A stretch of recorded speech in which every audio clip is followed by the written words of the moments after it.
Hey everybody, welcome back to Electric Cafe. Today's album review is on Ultravox third album and their last album with John Fox as the lead singer called Systems of Romance. I'm going to go through the album and rate the songs and give the overview of the album and rate the overview, the overall of the album. Um, Ultravox fans are kind of tied on which version is the best of Ultravox. Is it the John Fox version, or is it the Midure version of Ultravox, which is the better version of the band? Is highly contested, and by Ultravox fans, and I've read quite a lot over the years between the two opinions on it. And which version do I like? The longer one. Midure did 4 albums and John Fox did 3 albums, so I guess I like Midure in that way better because there's more of his. But it's hard for me to say which one I do like better. I think John Fox is an amazing frontman. I don't use the word a lot, but spellbinding. He is a spellbinding singer. He's got the look, he's got the sound, he's got the. I mean, for 1978 when this came out, like this, I mean, Gary Newman, who's considered all-time legend in electronic music, name-checked Ultravox in their influence during this time, their first 3 albums, especially this album and the album before. Name-checked them as one of their influence that helped change. Well, it didn't really change. Of course, it changed everybody around that time, but kind of influenced rock music to sort of go that way, in his opinion. You think of when you think of the origins of rock music and electronic music, the ones who really made a difference in the late 70s were Ultravox, Gary Newman, Japan, and Human League. And you could almost put OMD and Depeche Mode in there, but they came out in 81, right? So I'm sure I'm blanking on a few other names, but as far as rock bands that used electronics, and they're sort of considered electronic, even though Human League wasn't really a rock band, but they're still a band.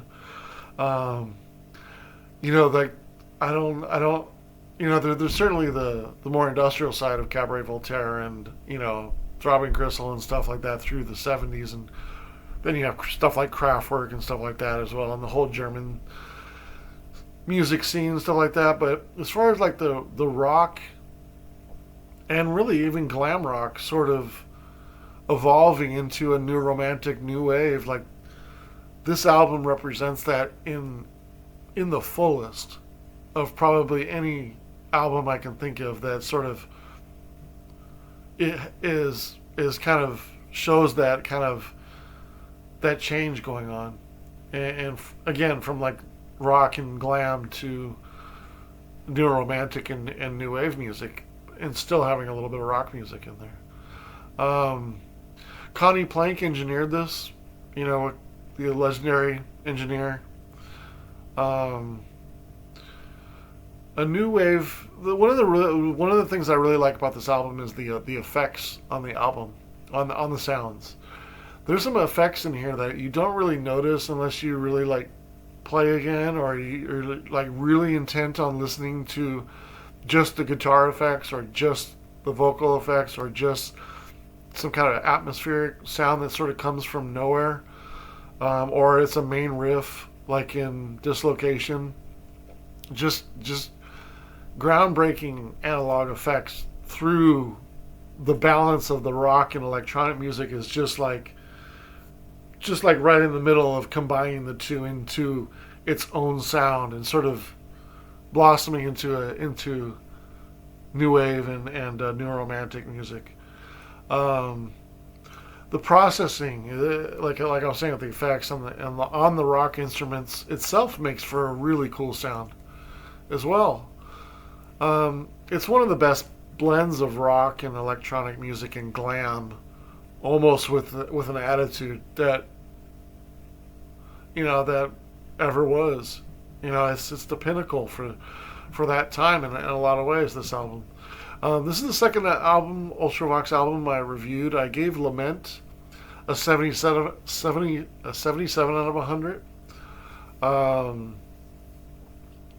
this is their third album and their last with John Fox.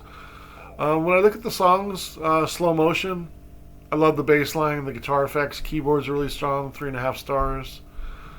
I Can't Stay Long, the effects on the guitars are pretty crazy, 2.5 stars.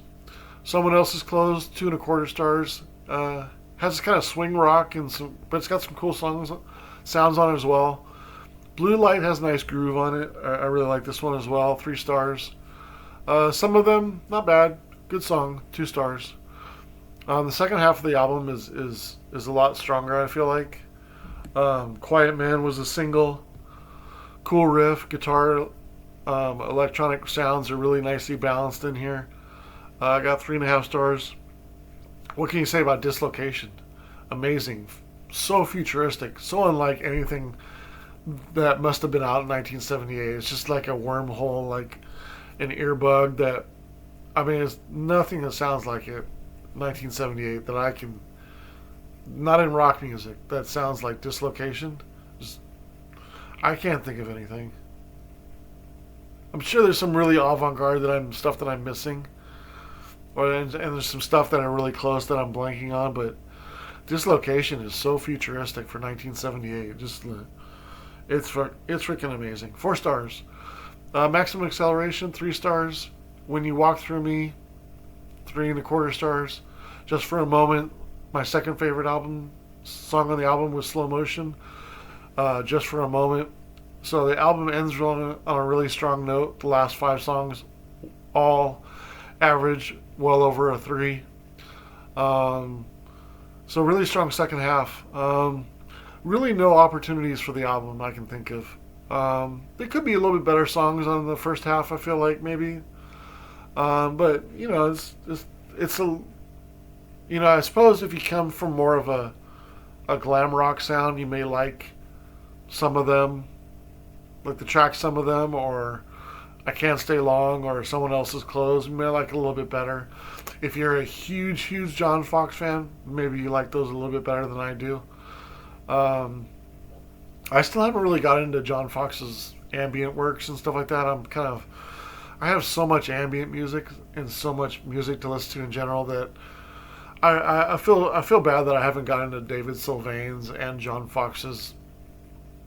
Well, I've gotten to David Sylvain's 80s music. I've gone through all that, but after the 90s and when John Fox came back after his break from music through the rest of the 80s, after he did his first 3 or 4 solo albums in the early 80s, when he came back, and then the 90s, David Sylvain, I haven't heard any of the ambient music, and I'm sure it's really good, but I've yet to come around to it, sadly. And if you guys are any John Fox fans out there, you want to recommend me one 1990 album that's newer, that's sort of in the ambient realm, I'd love to check out John Fox album in my spare time.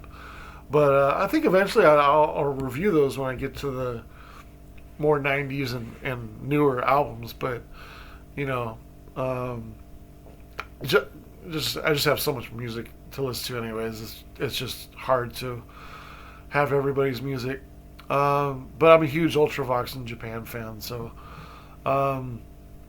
really good album. Really good album. I gave it it's 30.5 stars divided by 10 is a 3.05, which puts it around 70, 71. I gave it a couple extra points, 74 out of 100. It's right in the middle of very good and excellent.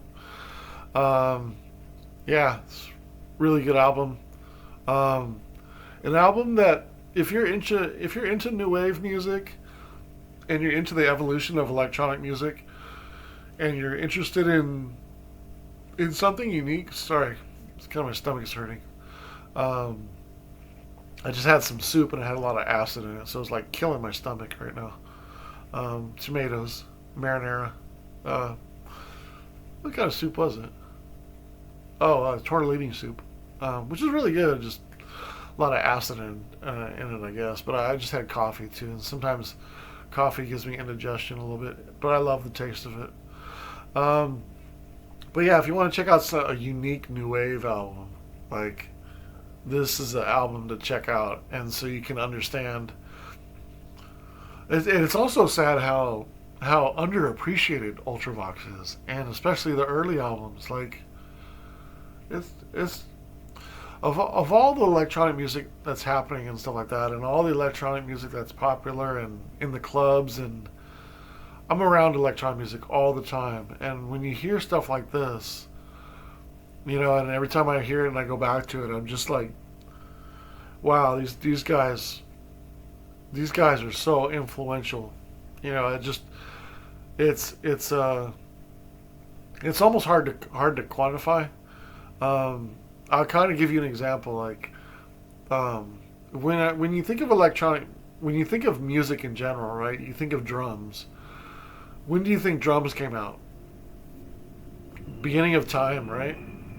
Um, Strings on an instrument, on a hollow,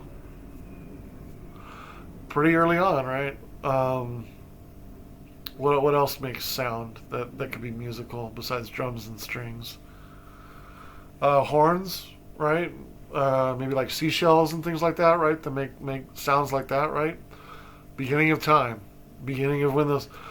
But electronic music is something that's new. It's a new sound that's only been invented, you know. Well, it depends when you think of like the 40s and the transistor through the 50s, or you think of like the theremin in the 20s, which is kind of an electronic thing, string instrument that uses electricity to help generate the sound, you know. But still, even if you go back to the theremin, we're talking about a music, a language of music that has only been around for 100 years. When you think of pianos and you think of orchestra music's been around for maybe 400, 500 years or so, stuff like that. And then you think of the originating of songs like drums, of sound and music, and you think of drums, and it's been around for millenniums and millenniums, right? So now we're in electronic music, and you're a band like this, and you're at the cusp of influencing a whole world of making music. It blows my mind as a music fan that you're on the cusp of a new language of music, a new way to write music, a new way of making sound into music, artificially, synthetically. You know what I mean? That's just groundbreaking. That's why electronic music is so amazing, and so it's just amazing because it's a whole new way to make music. Even the electric guitar is part of that. You know what I mean? Electric guitar wouldn't sound like electric guitar without electricity, right? I mean, so that's kind of a version of the theremin. So it's rock music is in there, pop music is tied in there as well. Even just microphones is electricity. So you just think of like the last 100 years of just popular music and electronic music it's just groundbreaking to live in this time of of of inventions and technology and discovery and inventing. You know what I mean? Just like I can't imagine if I was born in like 1800 and I didn't have any kind of music and it was just like some old guy stringing on a acoustic banjo, or something like that. I'd just be like so bummed. Anyways, all right, that's my review on Ultravox System of Romance. 74 out of 100.